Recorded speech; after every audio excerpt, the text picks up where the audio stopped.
Assalamualaikum warahmatullahi wabarakatuh. Alhamdulillahi rabbil alamin, wassalatu wassalamu ala asyrafil anbiya'i wal mursalin sayyidina wa maulana Muhammad wa ala alihi wa sahbihi ajma'in. Sebelumnya perkenalkan, nama saya Ahmad Maulana Umumul Khairi, mahasiswa di Fakultas PAI di kampus IAIN Pontianak, tepatnya di kelas 3I PAI. Baiklah, untuk memenuhi tugas tengah semester mata kuliah filsafat, pertama saya akan sedikit memberitahukan apa urgensi dari filsafat pendidikan Islam. Filsafat pendidikan Islam ialah ilmu keilmuan filsafat yang memunculkan ide-ide baru dan kreatif di dalam pendidikan Islam. Sedangkan di saat praktik, di saat pendidikannya akan memunculkan ide-ide baru juga dalam filsuf. Yang kedua, apa hubungan metafisika pendidikan dan ilmu pendidikan?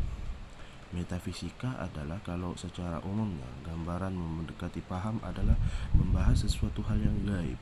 Jadi hubungannya di dalam pendidikan Islam sangatlah, kalau menurut saya pribadi, sangat erat. Kenapa? Karena dalam pendidikan Islam itu ada ilmu ketakwaan dan keimanan. Sedangkan kita tahu sendiri bahwa ketakwaan dan keimanan adalah ilmu-ilmu yang tidak bisa, apabila dibahas secara rinci, tidak bisa dijelaskan dengan hal-hal yang ada membahas tentang sesuatu hal-hal yang gaib.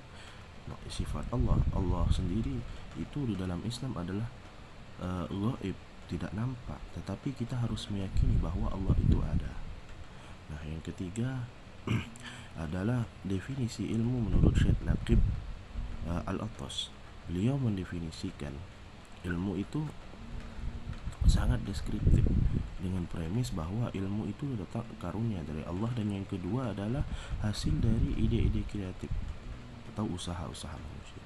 Jadi beliau mendefinisikan ilmu itu menjadi dua. Yang pertama, ilmu yang datang dari Allah, yakni dikaruniai oleh Allah Subhanahu wa taala, dan yang kedua adalah ilmu yang didapati dengan usaha ataupun akliyah manusia itu sendiri. Maupun baik itu dia melakukannya dengan cara penelitian, pengkajian maupun pembelajaran gitu. Adapun yang terakhir adalah saluran-saluran pendidikan dalam Islam. Saluran-saluran pendidikan sendiri dalam Islam adalah menurut saya pribadi itu dari mata dan telinga.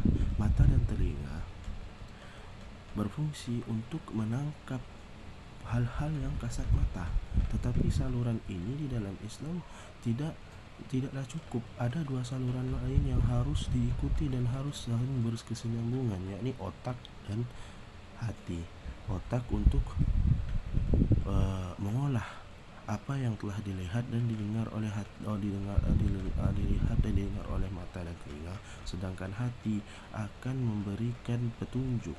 Ibarat hati adalah tempat utama menyaring apa yang telah dihasilkan oleh mata dan telinga. Jadi apabila hatinya lurus, hati akan menyaring apakah yang dilihat oleh mata ini bagus ataupun apa yang didengar oleh telinga ini bermanfaat. Hatilah tempat untuk membagi hal itu, dan hati adalah kunci utama manusia. Seorang manusia, dia akan terus maksudnya pengetahuan yang ia dapati apakah akan lurus ataupun tidak. Hatilah kuncinya. Mungkin sekian dari saya. Wassalamualaikum warahmatullahi wabarakatuh. Wallahu a'lam bishawab.